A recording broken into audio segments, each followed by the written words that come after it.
welcome to 13 and 1, the talk show that's like a game show.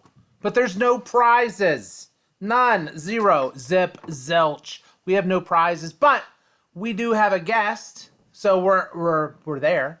And not only that, but our intro music by Charlie Fleming. Thank you very much, Charlie. He was on a previous episode. Go check it out. Check out all my episodes. Also, hit the like button, hit the share button, hit the subscribe button, hit all the buttons, because this is 13 and 1, and we're having a great time, and we want you and your friends to be part of it. And we have another great guest today, another comedic genius, somebody who's studied under the tutelage in Chicago at various places. Let's bring him on. There's Ben Blohm. Hey, Ben, what's going on, man? Not much, Francis. Thanks for having me. And I was told there would be prizes.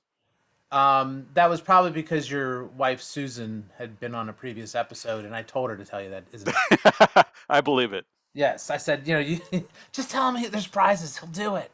Yeah, absolutely. So, sorry about that. I lied. That's okay. You're going to find that I lie a lot. I don't know if you know that. Well, hey, I'm happy to be here and happy to be a victim to your questions. Yes, well, great. Ben, and tell me a little bit about like your background a bit. Can you tell me about, just your comedic background? Tell me if I were to meet Ben at a bar, and this doesn't even count as a question yet. This is like a freebie for me. Oh, okay.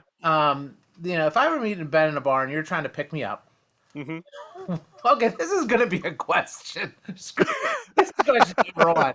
Ben, if I was at a bar and you were trying to pick me up, how would you introduce yourself and to try to impress me? Well, I'd saddle up to you and say, good evening, Francis. I already know your name because you're wearing a name tag. Freak. Actually, I talked to your friend who's like, hey, what's his deal? And he already gave me some background. So I go on in with some information, but not too much. And I just want to say, hey, how you doing? How's your night going? Can I buy you a beverage? And then I tell you a little bit about... I don't know you, sir. I need to know something about you. Are your intentions honorable? Very honorable. I just like to get to know you. And let me tell you a little bit about myself. So I'm from the Northwest Indiana area. Grew up here. Where we are in this bar right now, I assume. I'm doing a real good job setting the scene, Francis. Yeah. And you know what? I feel like my panties are almost off. Perfect. So, anyways, yeah. So I have studied comedy for a handful of years now. I've gone to various classes in Chicago at the IO Theater. And which is actually just no longer, but hopefully will be again. And the Phoenix, it will arise. That's right. And done quite a bit of comedy in Northwest Indiana with a couple groups as well. And so it's something I really enjoy. I also enjoy movies and walks on the beach. And pina coladas, perhaps? More of a beer guy myself. But hey, if you want a pina colada, we can do that. Well, okay. All right. Well, cool. Hey, well, I appreciate that background. And you know what? You burned a question. I'm sorry. I feel bad about it. Maybe I could get some extra credit. Nah, we'll see. We'll see. Number two. Okay, so you're from the Northwest Indiana area. Why is it that there is this place, and the nickname is the Region? Yes. And they also call people from here region rats. Nobody knows this. There's a lot about this area and nobody knows. That's true. Given Northwest Indiana, the region, what would you say if you were to describe the typical person from this area? How would you describe that person? Oh, that's a good question. I think we're a pretty typical Midwesterner. Mm-hmm. But we I'm also going to write these down. Having moved here, I'm going to write these down. I have no clue. Please do. Is that 2 D's in Midwest? I believe it's one, but I could be wrong. Okay. But yeah, I think it's we were kind of cool because we have some unique opportunities being where we're at. We're very close to Lake Michigan, Right. so we get to enjoy that. We're also very close to Chicago, and we actually, part of being the region is that we get Chicago news. We don't get Indianapolis news, Right. and we're also on Chicago on the Central Time Zone, Right. whereas areas south of us are on Eastern. And so I think that sort of created a split between us and the rest of the state. And I know Southern Indiana also feels that way, like they're not really connected to Mhm. the rest of the state. Um, but the people here are great, and everyone here is very loyal to their area. Mhm. And we just uh, we have a little bit different demographics than the rest of the state. Different, we're a lot more industrial up here. Um, but we're good blue collar slash whatever slash people that just like to have a good time and Do you uh, think it's also very? I mean, again, I moved here from somewhere else. I think yes, it's a very friendly area. Would you say that? absolutely, like not only in my neighborhood where you know everybody, so you always wave when you're walking your dog or whatever, but like people wave when you're out anywhere, and you always run into people that are nice at the grocery store, or when you're running errands or whatever. Generally speaking, I would say people are very nice, very welcoming, which I really enjoy as part of the community. Well, the other thing too, and again, I feel like I'm doing some sort of travel ad, but um, the Northwest, there's a lot of hugging that goes on here. A lot of hugging. I Yeah, mean, now this is pre-COVID. Now I don't know about the sure. COVID world now, but as up to March 2020, this place, Northwest Indiana, was a hugging place. True. This is a true story, Ben. My wife got an oil change at a car dealership, and the guy who gave her the guy behind the counter when she left gave her a hug. Now that's kind of weird. I get it. Even when I'm saying it, it sounds a lot uh, unusual. Hmm. But I've noticed people here hug a lot, or maybe that's what my wife told me, and there's something going on. I need to hire a private investigator. Um, Francis, the good folks at Jiffy Lube have never given me a hug. that's what I said. I said, "Where's my hug, bro? God." But yeah, I do notice there's a lot of hugging going on here. Besides that example, okay, let's just say maybe I'm just being taken advantage of by the Duke of Oil or whatever. But Right. I do notice a lot of hugging does happen here. It's a cultural thing. Interesting. Well, and obviously you being here for your whole life, never noticing that. The other thing is, do you? Question number two, number three, no, number two. See, I knew this was going to happen. I I think feel it's like it's a, three, but I'm not worried about it. oh, okay. Well, we'll say It it's doesn't 2.5. matter. We'll do 2.5. Do you like Italian beef? And if you could explain what that is. Absolutely. I love Italian beef. Mm. And there, so it is sliced beef that is put onto a sandwich, and usually some au jus or juice is drizzled on Ah, top. Uh, shoot. that's the I don't picture the guy giving my wife a hug at the Jiffy Lube going, Jill, why don't you meet me for some Italian beef with some au jus? Francis. The weird thing is that guy loves au jus, Oh, and sure, he does. Absolutely. but yeah. So it's usually put on a sandwich. In fact, a friend of mine, I'm going to do a shameless plug for a friend of mine over at Val's Pizza and Grinders. He has Mm. something called a sandwich. It's a That's what they call stuffed it. sandwich, and it's called the bomb. I've had that. Italian beef with cheese and whatever else you want, and it's stuffed in there and smothered in garlic butter, and it's amazing. Mm. Over at Val's Pizza and Grinders in Chesterton, Indiana. And so, uh, is that the best place to get an Italian beef?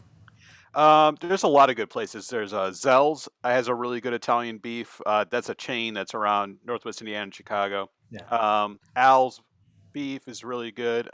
What's the one in Chicago that's really good? Portillo's? No. Well, Portillo's does. They have solid. Yeah. Their Italian beef's pretty good. But I know Um, you're thinking of somewhere else, and I yeah, can't. I'm thinking of a really small place. I'm blanking on it right now, unfortunately. Right. That's all right. That nobody's paying us. I mean, That's this is right. all gratis. or just say, "Hey, you want a good Italian beef?" See, that's the thing. I was not from here. I Hmm. moved here, and I had never heard of an Italian beef until I got here. Really? No, they don't. I just want to let you know. I've talked to people in other parts of the country.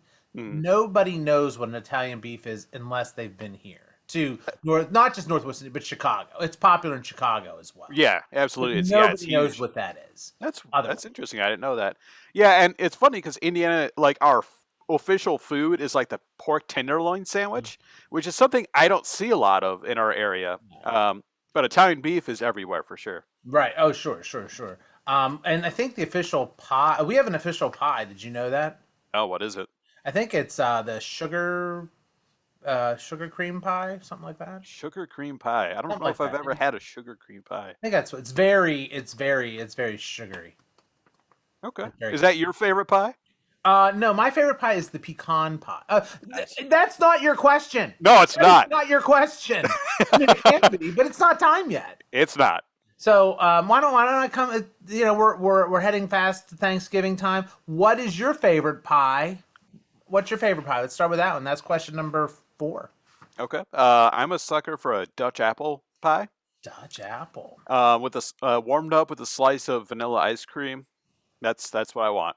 Okay, okay. So, do you like the apple pie heated in an oven, or do you like it? Can it be microwaved? I mean, do you? Oh, I mean, I'll take what I can get, but I prefer oven. Okay.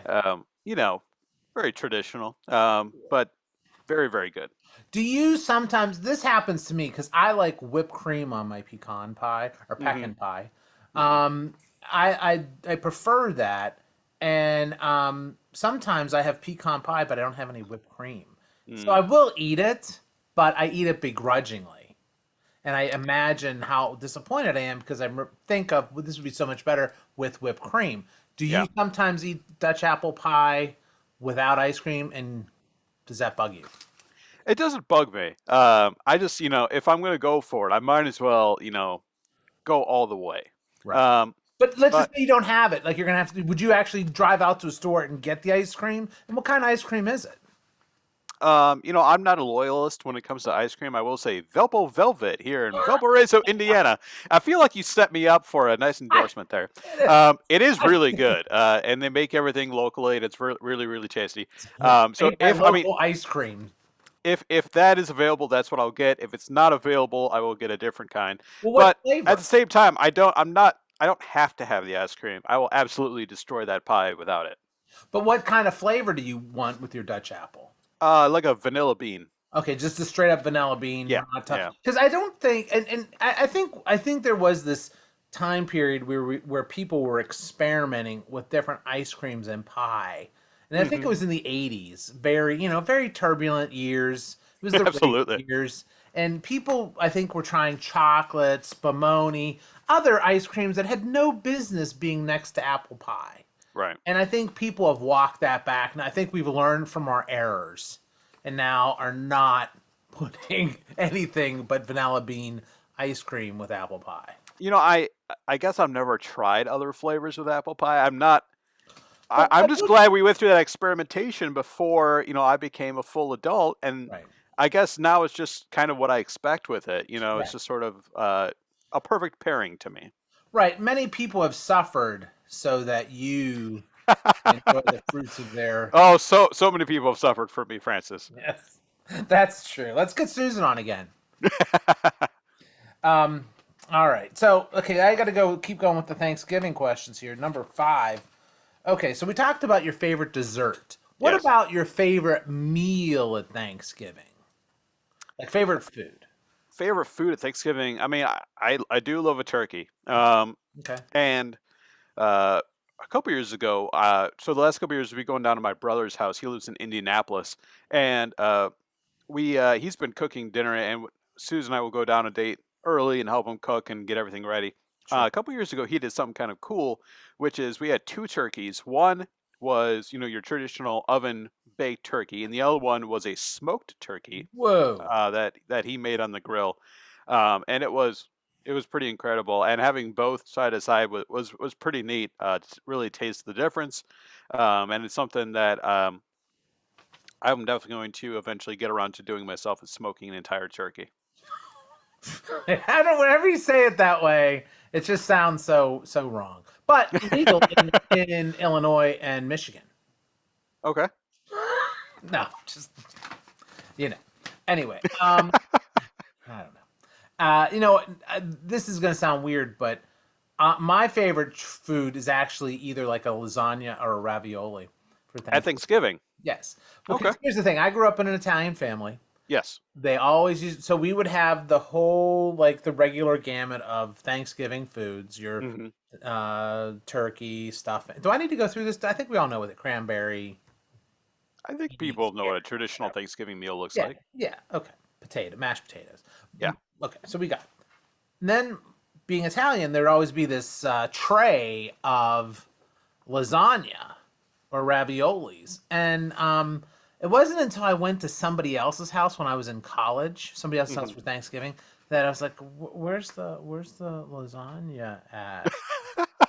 Somehow I never noticed that in that little cornucopia of Yeah. Thanksgiving goodies, there wasn't a little like tray of lasagna sliding out next to the apple or pumpkin pie.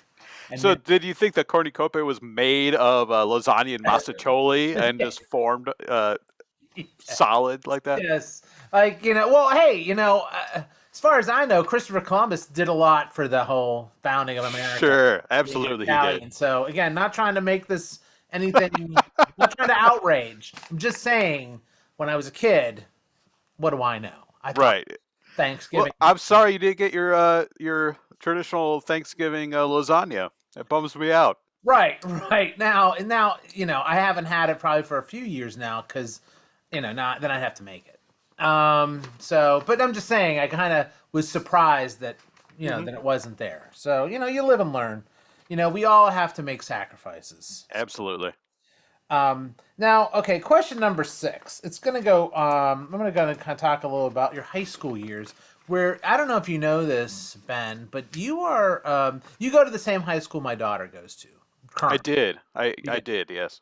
And you are basically a living legend in the debate world. I'm not sure that's accurate, but thank you. I am pretty sure it's accurate that my daughter knew who you were because of when they brought your name up at debate. You were a living debate legend. There's pictures of you, trophies of you, for you, from you, of you, hanging around the rafters. I mean, I'm surprised they didn't retire your number at the in the debate room. It's like probably right to the roof. Um, so when you were in high school debate, did you think it was cool? Absolutely. And I still do think it's cool. I'm still drinking that debate Kool-Aid many years later. Um, No, it was probably the single thing I did that has helped my life the most at that age was being in the debate program, and the coaches were so dedicated and did such a good job. And in the school that you're referencing, debate, speech and debate is a very big deal. It's heavily supported, and they're very successful in that program.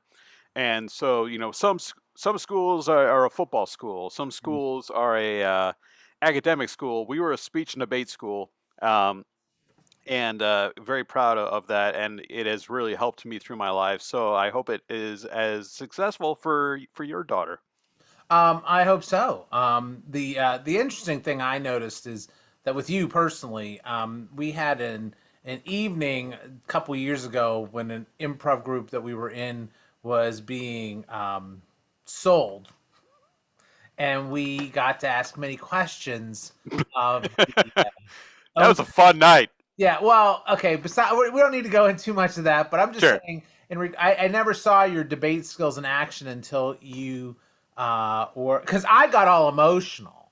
I was like I was the outrage, and I'm like, I'm outraged, and you're like, okay, let me ask you these questions, and you're just sitting there and like checking off these things. And I'm like, wow, he's just like crushing him, and I'm just like, just so mad.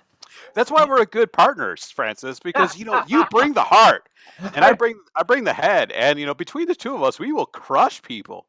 I bring yes, I I bring the passion, and yeah, I was, yeah, that was just so amazing how you did that. So you're right. Debate does teach you a lot because I mean, it's I know that's when I really noticed how you were able to bring it all full. I don't know, full circle is not the right word. You were able to bring it all together and present it, and also use a tactical moves and tactical arguments to do that. And Well, so, hey, if I can use that to help, right, in a situation where an improv team is being sold, please reach out to me right. because there's no better application for those skills.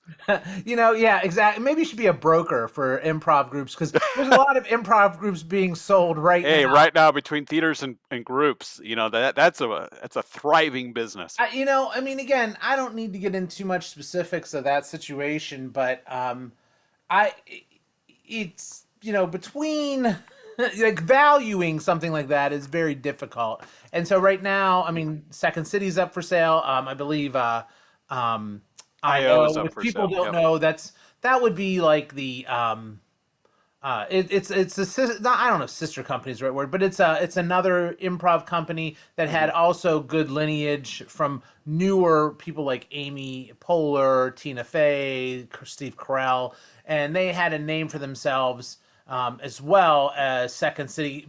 Everybody knows or most people know what Second City is, but they don't know maybe Improv Olympics. That Right. was their former name, and then they had to change it because the Olympic Committee got mad, so it's now was IO. But now they're for Correct. sale at 12.9 million or 12.5 million dollars.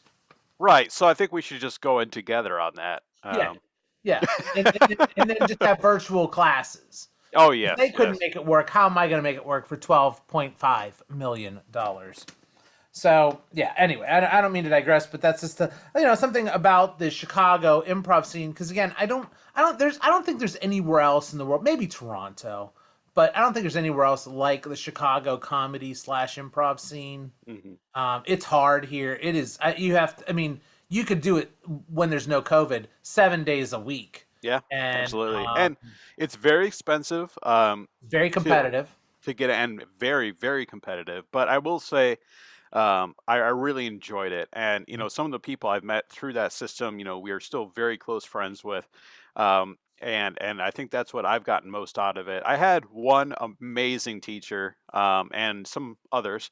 Um, but I mean, if people enjoy comedy, I do suggest taking classes and just trying it out. So, quick story about me. I did not Sure, go in this is trying to. about you. This is Oh, okay. about you, so that's all right. Well, Please, in that case, that I got case, some time to talk. Um, part two. So, my wife Susan actually asked me to come to a local class, and that's how we got our start. And at first, I didn't want to do it, but she was really gung ho about doing it, and she didn't want to do it by herself. And so I said, "Sure, I'll come along with you." But I don't really want to perform. That's not really interest to me. I don't want to get up on stage and try to be funny. It doesn't sound like a good time. I enjoy watching it, but I don't want to do it. Mhm. And she's like, "Well, let's just check this out." So we went to a local class and ended up really enjoying it. Had a lot of fun with it, and it was kind of cool because it was a hobby that my wife and I share, and Sure, so it's it's a something that we great could thing. do together, which was really nice. At the end of the class, there is a student show, and I'm like, "Ooh, that sounds that sounds rough." And if anybody's seen student improv, it is exactly what you're thinking. Um, but Actually, make it worse, and right, yeah, then you got it. lower your expectations. Yes. Very much so. But no, we actually had a really good time with it. And at the end of it, the director was like, "Hey, you guys were pretty fun. I'm thinking about putting a cast together. Are you guys interested?" And for some reason, we said yes. And that sort of grew into a hobby I never ever thought that I would have. But it's something I ended up really, really enjoying, and I get to perform with you, Francis, and we actually have a lot of fun. Well, now we're like just. I don't think we put this in your the beginning there. We're in the same group, Yeah, local we are. theater. I'm actually in another group too with your wife, Hmm. who has decided to actually have another group behind your back. She's also in a disposable. I actually do know that she's in that group, and I have actually every show that she's been in, I've watched. Um, and so, Francis, one of these days I'll get to watching one of yours. I know. We're in the same group. It's called the Grid, and I don't think we've since she's become a full blood member. I don't think we've been on a show together. So kind of weird. Maybe she's saying something. Maybe she just I hasn't. think she knows your schedule and she is avoiding you. Yes. Well, that's probably wise. I don't want to drag her down with my skills or lack thereof. Um, yeah, and I would think you would say that improv is something that you can use in your everyday life. I mean, I feel like now we're an infomercial, impromercial. It's an This impromercial. this whole thing feels like just a series of commercials. It does. Why don't people start paying me to advertise on this show? I don't know. I absolutely think they need to. Mhm. Uh, but yeah, I think that's right. Because I mean, improv you can use in your daily life. I've used it in business settings, in many different friends. Just hang out with friends and stuff. It's very any way you can expand your communication skills is good. And this is really a key way to do that. Okay, question number 7, I believe. What now, first of all, you are a big Batman fan, I correct? am, yes. So I'm a huge Batman fan, and proud of it. Well, I'm glad. I myself I am a comic book collector still because I still have them, Hmm. but I am no longer a regular weekly collector. So, but regardless of that, I was in the closet about my comic book collecting for so many years. And then it became okay. Now I'm like an old comic book. I was gonna say an old queen, but I don't mean that to be any sort of derogatory. I don't know. I don't know what words we can use today. By the way, I just want to I think not. collector's good. Okay, sure.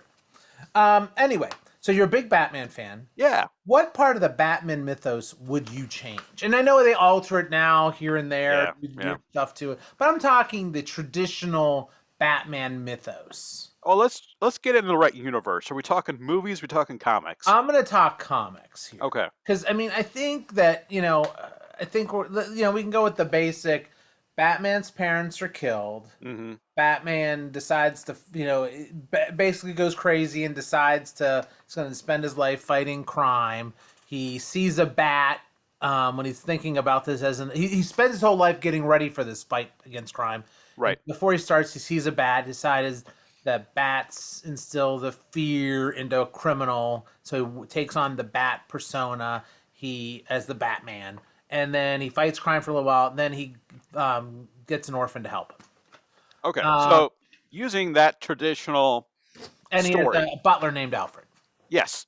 Okay. So the one thing I would change is I would take away Batman's immense wealth, Bruce Wayne's Mhm. wealth, and I think that would make him even more have to be more resourceful. Okay. And I love the gadgets and I love the cars and all the vehicles and all the things he has. But I think if you sort of don't give him like the unlimited resources that he has, that forces that character to be more resourceful.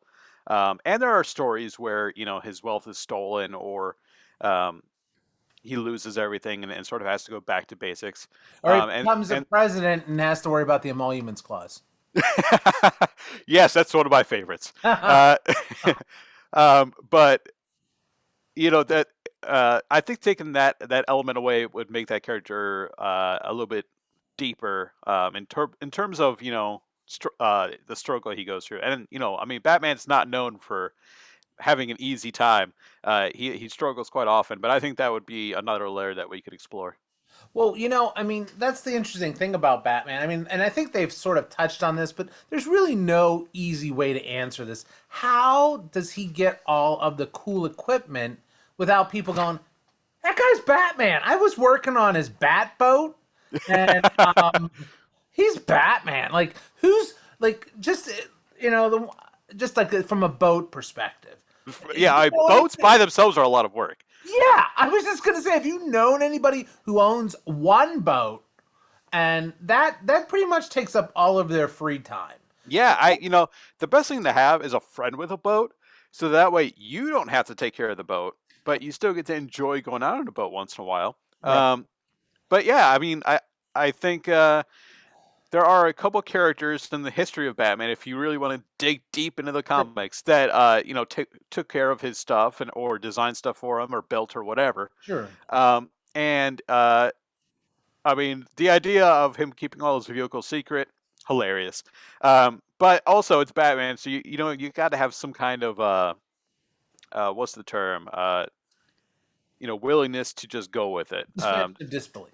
Yes, exactly. So, Sure. And I get that. It's just sort of a situation, though, where that part of the mythos is sort of problematic for me because it's not like this is like he gets like a car and just kind of flat puts on some magnetic bat symbols on it. I mean, this car is hooked up and he's yeah, got a plane. It's not, it is like, it looks like a bat wing or whatever. I mean, right. this stuff would take hundreds of people to make. I mean, there are only so many hours in the day for one person. And he also has like paved roads leaving out of his cave, Right, and all kinds of bad equipment like computers and stuff. Yeah, right, absolutely. right. I mean, do you know I have a Dell laptop here that I probably spend a good 10 hours a week trying to make sure it's all updated and integrated with my system. And that's just the laptop. Batman has a bat computer. I don't even know. That sounds very technical.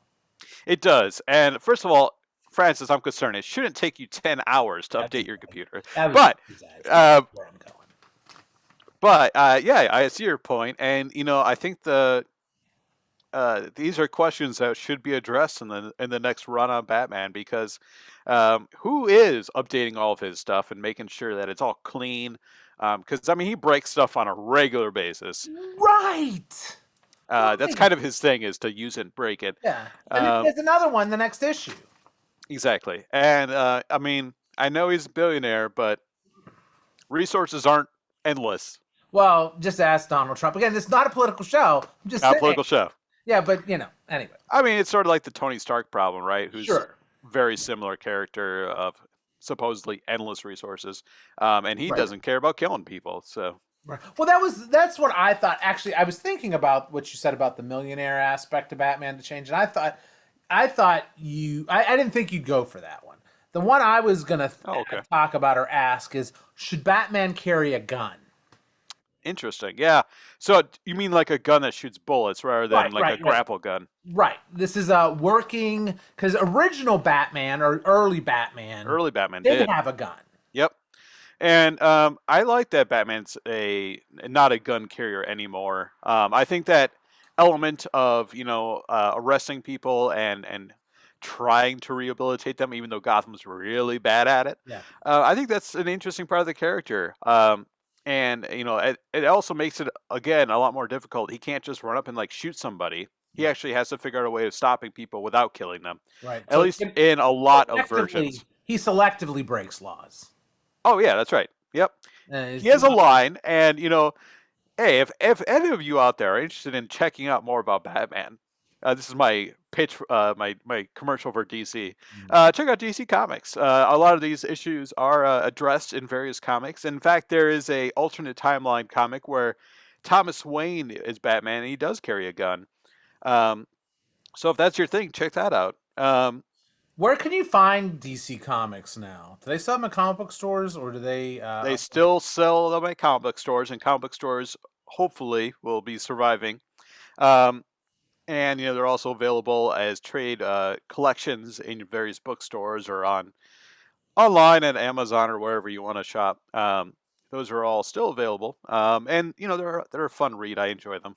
Okay, cool. I have fallen behind, unfortunately. I'm not up on my current Batman. I'm a couple years behind, but one of these days I'll get to catching up. Yeah, that's the problem. Okay, another superhero question. This is more Cool. general. This is general. So, Okay. um, if you could join any superhero group in Marvel, DC, I mean, I even go like if you want to say the DC or Marvel Cinematic Universes, or even like on Archie Comics, if you want to be a part of whatever supergroup the Shield and Black Hood are in, Okay. what supergroup would you want to join? That is a great question. Um, and I mean, there's so many good stories out there, and I mean, one of the things I first thought of was the League of Extraordinary Gentlemen. But Uh, then, if you actually read those books, they're not. Those are not good characters to hang out with. sure. They're all very, very flawed and not good to each other. I know I think I wouldn't want to become a one in the Watchmen. I wouldn't want to become that. I wouldn't want in that group either. right, exactly for the very similar reason, Yeah. right? Um, even though, did you watch the HBO show? I've watched half of it. I think it's really good. Yeah. Worth checking out. Um, Man, that's a good question. What group would I want to be a part of? I've been stalling this whole time. Well, no, I'll give you more stall time. I would want to be in the Avengers, and not Okay. because there's a lot of cool superheroes or whatever, but A, you get to live in a mansion, or I don't know if they moved to Stark Tower or whatever. I'm not Right. sure exactly, but I liked Avengers Mansion, and you I think they pay you that you can live there, and you get like some sort of stipend or something. So I mean, you have to get some spending money. I mean, Yeah. How do they make money? That's never really clear. Luke Cage, Power Man, and Iron Fist, they went and became private Right. investigators. Yes, they did. So, What was their team name? Uh, uh, Heroes for Hire. yes, Heroes for Hire. Yeah, exactly. Yeah. Okay. Well, I do have an answer for you. There you go. Um, Doom Patrol would be my choice. Oh, nice, nice. Yeah. So there is a show out about that right now if you want to check that out. But I, also it's yeah, it's a I've watched that. That's pretty good. yeah, pretty good. It's a very long running comic series. Grant Morrison was a big writer on that. It's very, very strange. Yes. So don't go in expecting an Avengers or a Batman. It's very different. But it's your classic group of strange folks getting together and working together. And I think I'd fit in real well there. Well, the one good thing about what some of that Grant Morrison does is he kind of deconstructs a lot of Yes, stuff. exactly. I think that was a real. I mean, I of course was a fan of the original Doom Patrol from the '60s, and then they did another update in the '80s, and Yeah, then in the '90s or late '80s, that's when Grant Morrison did his original run on it. And I mean, I liked his. I mean, I think it's that fine line between trying to just do something new, just to be new, or something that is actually creative and takes something in a new direction that's right. entertaining and still honest to the past. And I thought that book is a good book to read. I would say that if you want to read an old, some trade paperbacks of Hmm. the Grant Morrison years on Doom Patrol, that's where I would suggest. Of course, my suggestion first. And let me ask you this: if somebody wanted to read some trade paperbacks and in any form, but I mean any comic company, and this is question number 8, I believe, maybe 9. Yeah, Sure. 8. What trade paperback or collection would you say to a new comic book reader? And again, I'm going to say with somebody at least 16, 18. Yeah. Because again, I don't think comics are geared toward 10-year-olds Most of them aren't. Yeah. unless you're buying specifically like younger age comics. Like there's versions of like Spider-Man or Batman that are more kid oriented. But I'm saying you're somewhere between your 18 to 24, somebody new to comics. What would be a comic book series that you would recommend to somebody? Great question. So, I'll start with Batman because that's my first and foremost. And I'm going to say there's a story called The Long Halloween, Yes. and it's been collected, and it was actually heavily used in The Dark Knight as a reference. But it's very different, and it's very worth checking out. It's written by Jeff Loeb and with art by Tim Sale, and it is excellent. And it brings a lot of Batman's traditional villains into the story, but it really wraps it up. And in its base, it's a mystery, Mm-hmm. and I actually love mysteries. I grew up watching and reading a lot of mysteries, and this is a mystery Batman story, Mm-hmm. and it's really really enjoyable. So the Long Halloween is definitely worth your time. Right. I think the best Batmans are the ones where he's a detective, Yeah, not a superhero. and that's why I'm excited about the new movie that's gonna be coming out Mm-hmm. whenever. Yeah. Um, Whenever uh, Pattinson gets over his COVID. that's right. So he I believe the selling on this new movie is that he's going to be more of a detective, and he's going up against the Riddler, which is pretty exciting because I actually really like the Riddler. I think he's a very interesting character. Um, so yeah, that's my number one suggestion. Um, for me, I would say that anybody who is interested in and again, I think if you're over 18, and it's not for the material itself, but I think that it's sort of a little, I'm not gonna say thick, but I think you have to come at it with a little bit more than I just want to read a comic book that's like a video game. Is the Sandman Ooh, series, the yeah. video game, and I think those are what I think comics can aspire to at its best. I would put Watchmen in there. There's other books, The Yep. Killing Joke, The Batman, The Killing Joke, Yep. books that are what comics can aspire to go to another level. I'm not saying that they couldn't reach another level beyond that. I'm just saying that they were definitely one up. Yeah. They leveled I've up the definitely playing ground. I really enjoy that series. It is, and talk about something that for me is like so dense, but not in a bad way. It's just like so rich Mhm. with ideas and stories. Really, really enjoy that.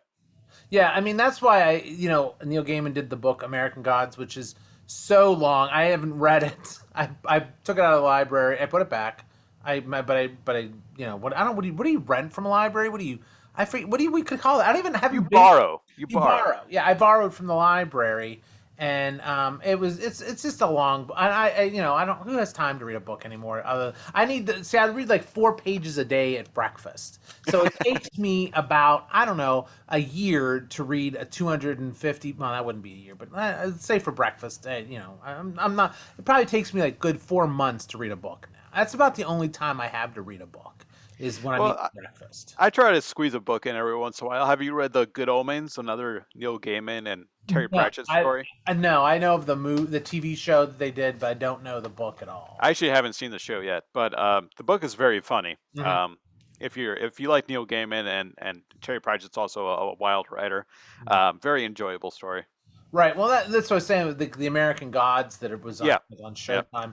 Is they take some of the best parts of what I liked about Sandman, which is when he would look at other gods, and or no, he would look at the historical mythology or whatever, if you want to, and he would sort of either represent it or would kind of harken back to it. And I always thought that was those are the best parts of Sandman, best part of American Gods, and yeah, that's why I kind of like what he does. But again, that book, if someone were to say, hey, what would if we were putting together a spaceship to send out in you have the disc of humanity on it, with Yes. two naked people and music, and somebody said we need to put a comic book on there that exemplifies what is the best I would put the Sandman. I would put the That's a good whole choice. 72 issues of Sandman on that disc, and that's what I would do. Very good. That's another question. That's a show. Another question, because I'm not going to ask you that question, but you know what? I'm going to ask you this general question this way. This will be question number 9. Probably this is 9B. See, that's why I'm so bad at this. If you had the opportunity to put that Voyager together, the Voyager spacecraft Hmm. together, and they're saying we're going to put on some music. What would the one thing Ben Bloom would say? This is on there, or I'm out of here. This is what we have to put on there, so aliens will know about us when they find this, unless the Klingons blow it up. And that is like such a geek callback. If you knew what I was talking about, you are a geek. And I know Ben knew what I was talking about. I knew exactly what you're talking That about. was Star Trek 4 or 5 when they I blew it up. think it's four, but Search for Spock, I believe. yeah, Okay. that's four. Okay. All right. Anyway. No, because no, 4 is the whales. Because, I thought five was the whales. okay, that's Yeah, I three. don't know. 3 might be. But anyway, it doesn't matter. It doesn't matter. Whatever. Okay, so Ben, I've given you some stall time. What would be on? What was the this has to be on? Or I'm out of here, NASA. You can bite me. So I'm gonna go back to my my movie love, and I'm gonna throw Jurassic Park on there. Whoa! Wow, that's Yes, out of nowhere. yes, and it is The first one, the original. only the first one. Okay. Only the first one. It is, in my mind, a perfect movie. You've It got is. you've got Laura Dern. Yep. You've got And Sam. What's his name? Jeff Goldblum. Jeff Goldblum. and Uh, Sam Neill. Sam Neill, thank you, Yes. and older who is the Attenborough, Yep. Attenborough, Yep. who was still I think trying to get out of that prison in The Great Escape. That's right. And that's a reference I get. Um, No, anyway, so you'd pick that. And okay, so if you were at NASA and you're selling this, how, why? And I'm like, why would we do that, sir? mhm. Why? Well, I mean, part of culture is pop culture, and I know a lot of people like to shit on comic book movies or popcorn movies like Jurassic Park, but they're popular for a reason. They're popular because people enjoy a little bit of escapism, and I mean, I really enjoy that movie in particular. It came out, I think it was what 93 ish. The movie came out around there. Sure. And I was right at that age where I was, 6 or 7, Hmm. depending on when the movie came out. And so dinosaurs were a big deal as a young kid. Most kids like dinosaurs. And also, looking back on this film, it's a perfect blend of wonder and horror. Also, the special effects still hold up, which is incredible because if you look at any other movie from 1993, you're like, maybe not. Um, but I mean, the directing by Steven Spielberg, and it's also just the way it's a story about nature um, versus people trying to control nature. I think it's very interesting, and a lot of the philosophies that are laid out in the movie um, come around, and it does a really good job of sort of holding its own voice, but also just being a really fun movie where dinosaurs beat each other up and then try to eat people, and people just gotta survive. It's really a nice blend of campy fun with I mean, not real science, but enough to make it entertaining to make you think. Right, right. And you know what? I would bet you if a bunch of aliens found this and watched it, they wouldn't see it coming because they wouldn't think to go, oh, wait, a bunch of dinosaurs in a park? How could this go wrong? They probably would say, they probably wouldn't even think that this could be a possible bad scenario. Right. They probably, Exactly. oh my God, never saw that coming. Exactly. Now they have to rethink their own dinosaur parks. Sure, absolutely. Or they're human parks because, if, you know, Yes. there's probably humans trapped in a cave or cage. You know, they maybe it's a cave because they think we live in caves, but just saying. Could be. Yeah. Uh, all right. I'm gonna kind of go on another tangent here. Kind of going back to Northwest India a little bit here. Sure. What's it like being a Green Bay Packer fan in Chicago Bear territory? And I'm not just talking Chicago Bear territory. I mean, you are in Chicago Bear. I mean, it is like a bear urinated around there. Yeah, that's why we actually have to put our food in sacks and tie them up in trees at night because there's so many goddamn bears around here. Um, we actually, yeah, so that's a good question. I'm a Packers fan. My family is from Wisconsin. So I was raised a Packers fan. Both my parents grew up there, lived there or lived there for a long time, and eventually made their way to Indiana.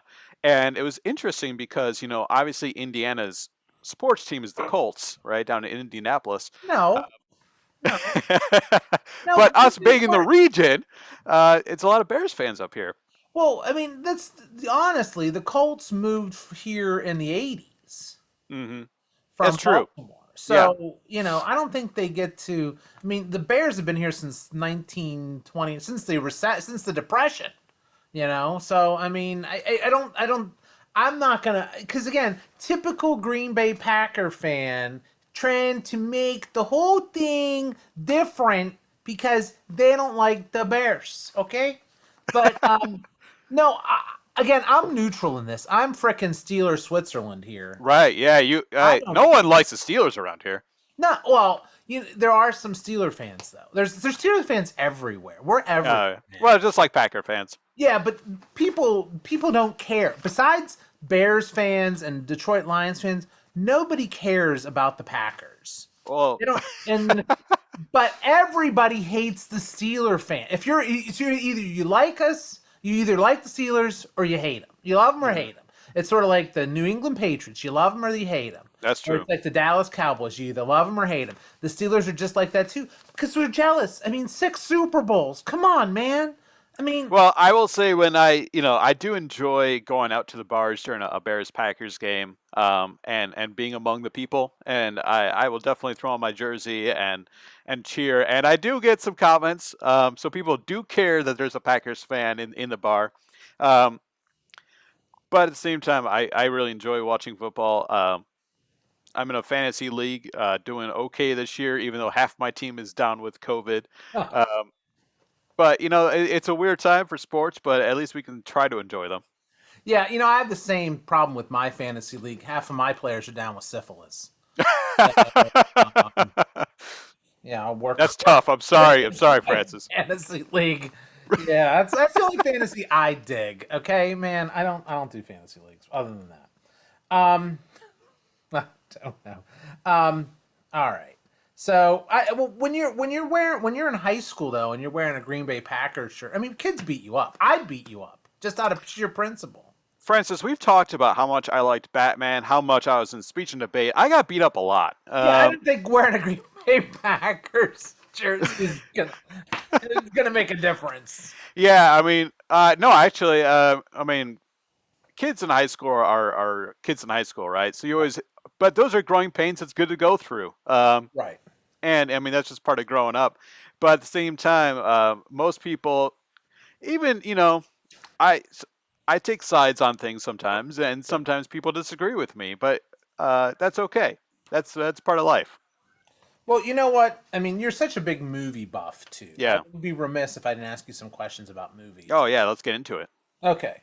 I mean, I could go with the basic. What is your favorite movie? And you feel free to put that into this question too. But what is a movie that you like that all of your friends would be surprised that you like it? Oh man, that's a good question. Um, They're all good. I'm a professional. yeah, man, Francis, you should do this for a living. This is this It is should. this As is soon as great. I get paid for this, damn, I'm out of there. Oh man, a movie that I really enjoy. That That nobody would suspect. Like if you like The Notebook, if that was like your favorite secret like movie, I would be surprised. okay. Or if you liked, no, what I could see you liking would be something more like some like sci-fi movie that people generally don't like think highly of, like the second Riddick movie, the second. That's funny because I do like those Riddick movies. But the second one, Pitch Black, is pretty Pitch good. Black. Yeah, Pitch Black is solid. Chronicles Solid. of Riddick. Solid. Yeah. Uh, Trevor's the one where he was the Furion and they started trying to change the whole mythos to fit this bigger story. Not the one where the third one is crap. yeah. Well, I think you're right, Francis. I do like a lot of dumb action movies. I love Face Off. I love, anything that Jerry Con Bruckheimer Air. makes. I could Con Air is great. I If, could if see like I will fight you on that. But I mean, I also love mysteries, but I also, I like other stuff too, as well. that And and sequel, and other one stuff too. I do like other stuff too. And a movie that I really enjoyed, that I didn't think I would, but I thought was great was Les Miserables. Oh, It's a okay. musical, Interesting. and I thought it was really well done, and long. But I thought it was really, I enjoyed the music, I enjoyed the acting, I thought it was really meaningful, Hmm. and enjoyed watching it. And that's not typically the kind of movie that I enjoy. Sure, sure, sure. Um, yeah, musicals. It's so interesting.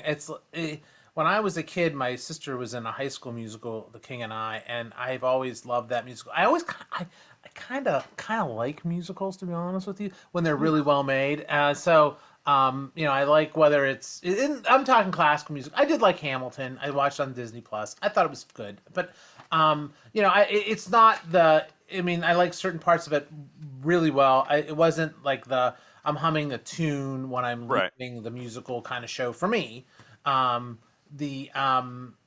I liked musicals can be fun. Like Chicago is probably one of my favorite musicals. Chicago's great. And um, I've seen Hamilton live. I haven't watched it on Disney Plus yet.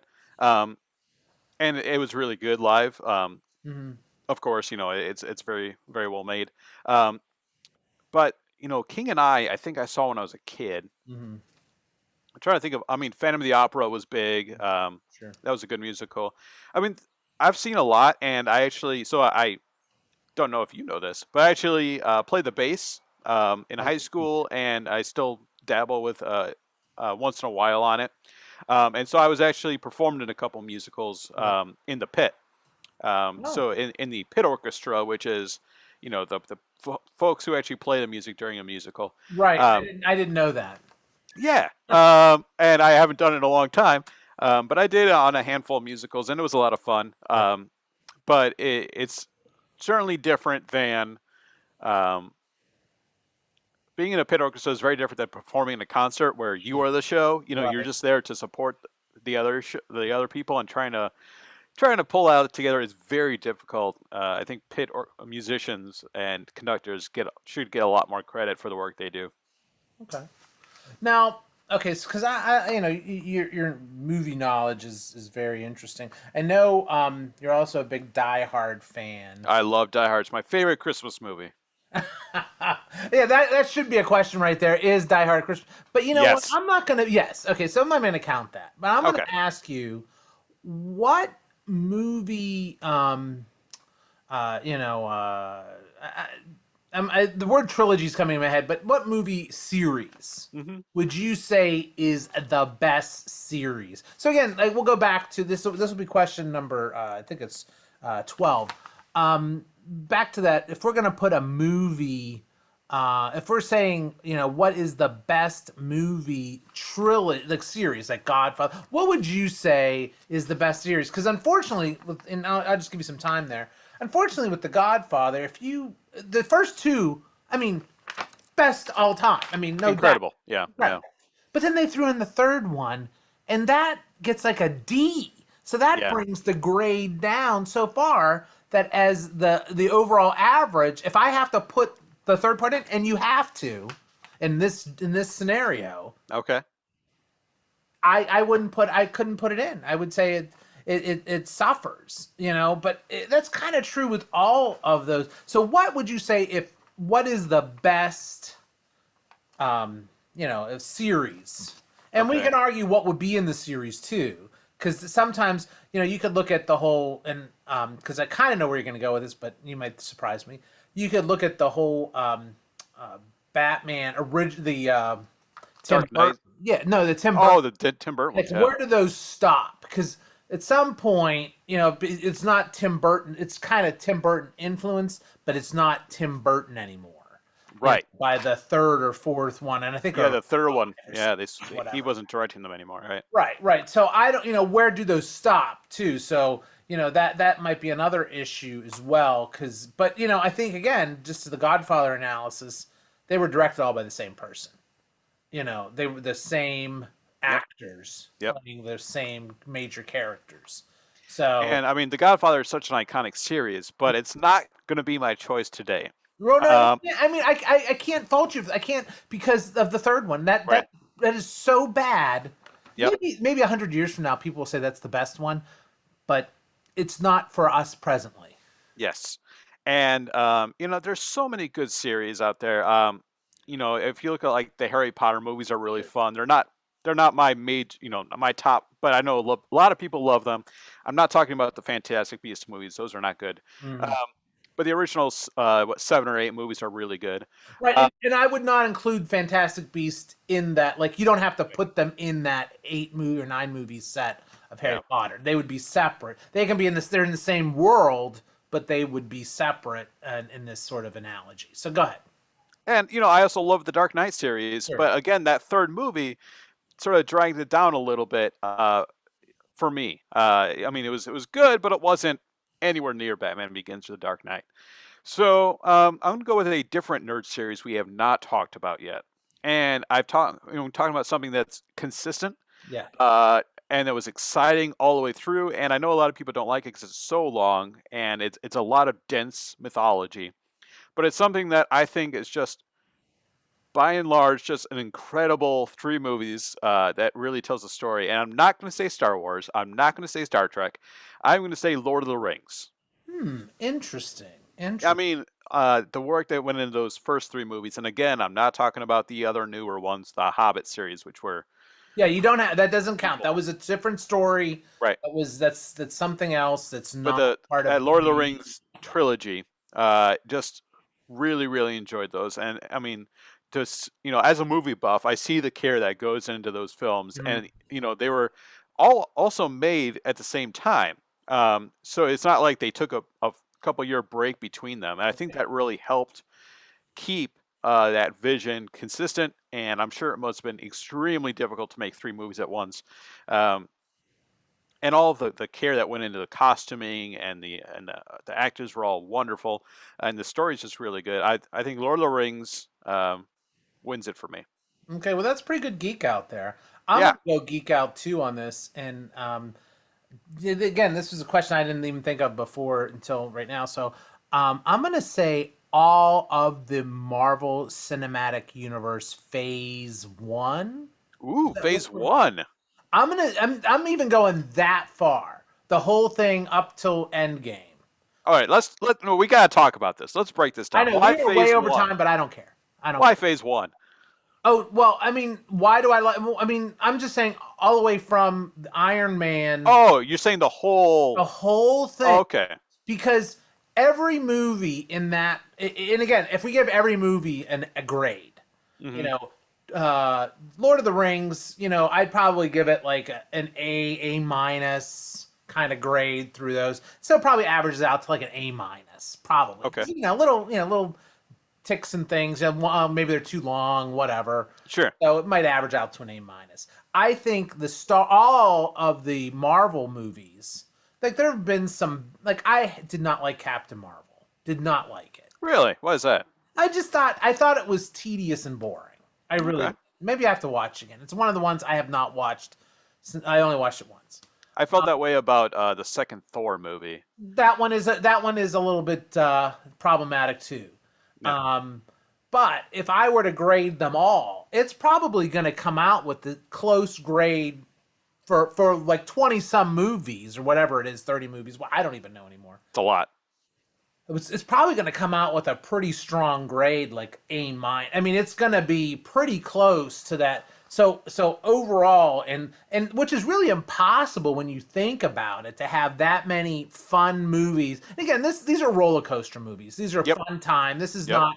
I mean, this is we're talking. And there's Um, nothing wrong with that. no, there's nothing wrong with. I don't have. It's not an excuse for that. It's just that I'm not talking the King's Speech or Right. Yeah. this is This is not Schindler's List. yeah, this is not something where it's an art. It's in Cinema Paradiso art house movie, and you're Right. gonna cry. I mean, you do cry actually at the end of one of them, but I'm just saying that for overall, that's a strong it's strong grades enough that I would say that if you're going to watch 20 movies or a big bunch of movies or try to get the feel of something, that is probably the best. They're much more consistent than the Star Wars movies, much Hmm. more consistent than the Star Trek movies. And I would agree with you that the Lord of the Rings are really well made, really well done, and that to get the same sense of an overall grade for 20 some movies, I would say watch Lord of the Rings, and then when you want to watch, when you want to keep that level of entertainment up, watch all of those movies. Don't go back and watch the second Thor or Captain Marvel, but watch them because they got a little important things here and there. You But know what's interesting is the three Lord of the Rings movies and all of the Marvel movies take up about the same amount of watch time. So, I mean, it is a lot of fun. But let me ask you this. This is not my question. This oh no, is question, you're you gonna know, be C. yeah, right. What's your favorite of the Marvel movies? Ooh, that is a good question. I like, I think the best one of them all. And again, I'm gonna give you a top five and count down. This is no particular order until we get to number one. Okay. I'm gonna put in the top five Spider-Man: Homecoming, the first Spider-Man movie. I Okay. think that's really good. It is good. I think that the first Guardian of the Galaxy is really good. Solid.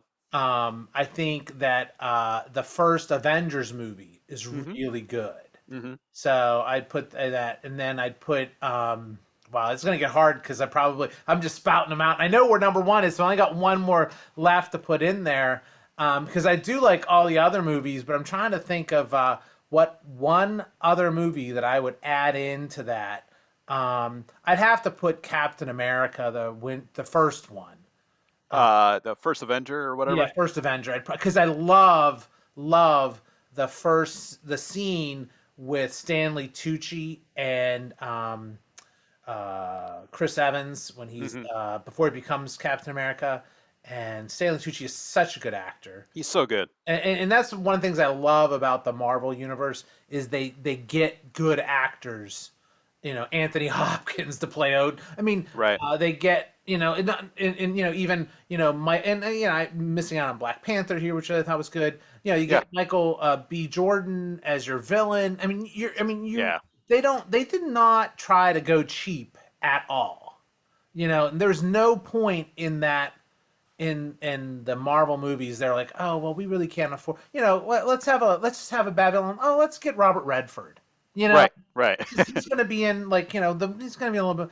Get or let's get they would get who is the guy who plays the Big Lebowski. He's a villain in Iron Man. Jeff Bridges. Yeah, Jeff Bridges. Thanks. So so they did not go cheap. They didn't. They definitely. That Mickey. What's his name? Rourke. Yeah, Mickey Rourke is Yep. a villain in one of the Iron. And they didn't. They never went cheap. They never went to a point where they were like, oh, I don't know, we can't really afford this. Let's just get some schmo to play this guy. I mean, what was it? Alfie Woodard played just a walk-on, important character, and Right. yeah, but and that's what, or Matt Damon plays that one. I mean, just stupid, but that's what I appreciate. So number two, and I had number two, and it was, I think that I'd put in because I love number two was the Winter Soldier, Captain America, First Avenger, right? First Avenger. Yeah. Yep, right. And there's so many other ones that I could throw in here, but I do want to throw that in because I love that scene. And then finally, I would put the first part of the Infinity War. Mm. I would say, is that Endgame or Infinity War? Which is the Infinity War is the first one. Yeah, Infinity War. I would go with that is the Yeah. best one because that is totally a ride. Like there were some movies in my life where I didn't want them to end, and that to me is like saying this is a really good movie. Indiana Jones and Indiana Jones and the Last Crusade.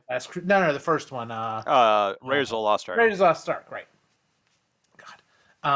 Where you think he's found what he's looking for, and then the Germans show up again, and at that point, before the Germans show up, I'm like, oh, I don't want this movie to be over. Yeah. And it wasn't, Yeah. and that's what to me is like what I like. That's when movies are like, okay, that's good when you think it's over and it isn't. I also, before we get to your top pick, Oh, that's I did. That was my top pick. oh okay. Well, I mean that's what I love about movies too. Is I love being surprised. Mm-hmm. And Marvel movies are good at setting the formula and then switching up the formula. But I mean there are movies like Mad Max Fury Road, Yeah. which is a movie the whole time that was so wild and so crazy. And but I mean I that's one of my favorite movies because it's so I love being surprised, and I love having no idea what's going to happen next. And that was a movie that delivered on that, just like Heath Ledger's Joker. Mm-hmm. Talk about a villain I had no idea what he was going to do next. He was so um, untraditional and so pure chaos that it was impossible to know. And I found that very very exciting to watch. Well, and the funny thing, the Mad Max Fury Road, I think that we didn't know it at the time, but that was pretty much a Trump rally. Uh, Kidding, they're jokes. Very good. Now, see, people, I just want people to notice this on YouTube. So, if I get negative comments, that's fine. I don't think they'll throw me out for saying that on YouTube. I don't think so. No. But I think that is very, very important to what I like in a movie, And so, okay, we're at question number 13. And so we're going to maybe put this all into a kind of closure here on question number 13 because this is a longer episode. We're going to call this the Ben Bloom trilogy. This counts for three. Yes, exactly. Um, what is the best advice you've ever been given or Mm. have given? The best advice I have ever been given was by my father, Paul Bloom, Mhm. and he said to keep your sense of humor. Mm. No matter what happens, keep your sense of humor, and that has gotten me through so many things. Mm. Um, and I've been very fortunate in my life, but I've also faced some stuff, and I've gotten through it. Just trying to, cracking a joke makes things better. 99.9% of the time, it has got me in trouble once or twice, but I just think keeping a sense of humor about things is extremely helpful, and it helps with my mental health as well as um, just making people comfortable and trying to get through stuff together. Just crack a joke and everything will be okay. Yeah, I know. I agree. That's true. And the best advice my dad ever gave me was when he dropped me off at college, and he said, "If I was your age, there wouldn't be a virgin left." And, um, true story. Is that Um, advice? yeah, that was advice. I for 20 some years, I never had a response. I didn't know what to say when my dad said it. It took me 20 years to really think of the proper response, which was, "Even the guy's dad." So I. So yeah, different dads, different advice. Absolutely. That's So, funny. um, you made it. You did I 13 made it. questions, and I think that this is the new land speed record of um of uh of the 13 and 1 where we have now gone on way too long. I'm But you know what? sorry.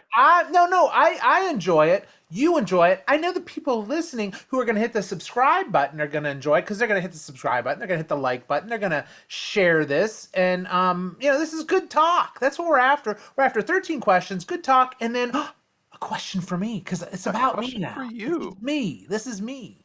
This Well, is my time. Francis, My time to shine. I came up with this a couple days ago, and we've already talked a little bit about comic books and our mutual appreciation for stories. So my question is, of any comic book or any movie or any story, what fictional city or town would you want to live in? Interesting. Has to be fictional, Oh yeah. but you can pull from whatever you want. You know, I mean, there already I've had like three things pop in my head, and they're geek filled. Sure, Only you are gonna know. it's So, okay. It's for okay, me. It's I'm my gonna question. exactly. I'm gonna go. I'm not. I'm gonna give you like a little list here of the three Okay. that popped in my head, and I'm gonna go in reverse order. So we'll finish with the place where I think I'd want to be. The first city I was thinking of was Keystone City. Nice. And Keystone City, I would assume, is supposed to be Philadelphia or Pennsylvania, Yeah, around there. Yeah. and that is the home of the Flash, but not just any Flash, the Golden Age Flash. Hmm. And so that might be a place where I'd like to go. Cool. Okay. Another one that popped in my head was Star City, Hmm. which was, I believe, the home not only of Black Canary and Green Arrow, but Yes. also Starman, I believe, in the comics. I think that's Hmm. correct. But and notice this is a lot of DC imagery here. Sure is. Um, but I'm gonna go with Fawcett City, home Ooh. of Captain Marvel, not the Captain Marvel female cap, but the original, which you know as Shazam. Yes. And not because I'm a big Captain Marvel slash Shazam fan or Captain Marvel Jr., but Mary Marvel is kind of hot. Okay. Um, not because I'm a big fan. I just love the fact that in the mythos, Fawcett City is still in the 1940s slash 50s.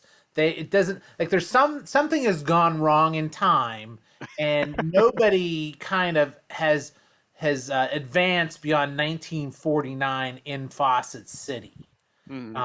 And so somehow, like the whole world around, the whole America around Fawcett City is, modern, but everybody in five still wearing hats and driving, gas guzzling 3 miles to the gallon cars. And there's a talking cat named Tawny. That's true. That's all true. I can't believe I know this. I mean, it's like how. I mean, there's so much useless knowledge that I have that comes from comics that is, could be so much better spent if I knew mythology of Game of Thrones better. Like the House of Aegon Targaryen. I don't know it as well as I know who is on Earth Prime, Earth 1 and Earth 2, the whole gamut. Like, they have, Earth 1 was the superheroes that you would know as your modern age, like your Green Lantern, Flash, Hawkman. Wait, those were in the Earth 2 as well, but they were the Golden Age version. Hmm. So what about you? What superhero city would you want to live in? So I thought about this long and hard, and of course I thought of Gotham, but you don't actually want to live in Gotham because Nobody you'll wants, probably get killed pretty quick. nobody wants to live in Gotham. I mean, the Joker will probably poison the water supply, and that's that. Um, Hey, you have to think that a rental in Gotham is frickin' cheap as hell. $250 a month. Yeah, because For a nice place. yeah, and there's no doubt that there's always something available. Right. Yeah, Right. yeah, we just had, Killer Croc came through and killed about 75 people, so this Exactly. whole tenement is available for $75 a week. It's Exactly. And I mean, as much as I love to maybe see a member of the Bat family, that's not going to be my top pick. So I'm going to choose Atlantis. okay. You by the way, you could maybe go to where did Dick Grayson move to? Bloodhaven. So that I don't think Bloodhaven's a suburb. Maybe Yeah, it's sort of like a sister city, but yeah. you might want to move there if you want to see the Bat characters. I mean, I could go on vacation, right? Yeah, you could just drive into this. That's still dangerous though. Oh yeah, for sure. Still, I wouldn't even like things never to do in Gotham. Never go watch Zorro, the Mask Yes. of Zorro. Your parents will get shot. Yes. You will get shot. You could maybe just be some friendly fire. That's Don't right. go see. Don't go to anything that is like a group event, like a political gathering. Or a parade. Yeah, never. If you're in Don't- Gotham, never, ever go to that. Right? Yep. Like New Year's Eve party down, a big square party. Don't go. Do not go. Yeah. Do not be an idiot. And number 3, I think this harkens back to what you said before. If you live in Gotham, boil your water. Boil. Yes. I don't care if there's an alert or That's not. right. Yep. Boil your water. Because the Joker, the Penguin, the Riddler, and Killer Croc may come up your toilet. That's a distinct possibility. And so, yeah, don't, just if you're going to drink anything, make sure it's in the bottle and you watch them open it. Okay? Mm-hmm. And even then, that's kind of like I'm getting a little sweaty thinking about it. Because those fuckers think of shit to kill you in Gotham like you wouldn't believe. That's right. So anyway, sorry. So you'd be in Atlantis. Atlantis. It's something so different than a traditional place to live. I think it'll be pretty exciting. Of course, you got to figure out the whole breathing underwater thing. But Sure. beyond that, sounds pretty cool. Now, I mean, I think that I think somewhere in the comic books there are some pills you could take to grow gills or to I'm sure. You could do that, or you could do the old traditional. I got a big like helmet.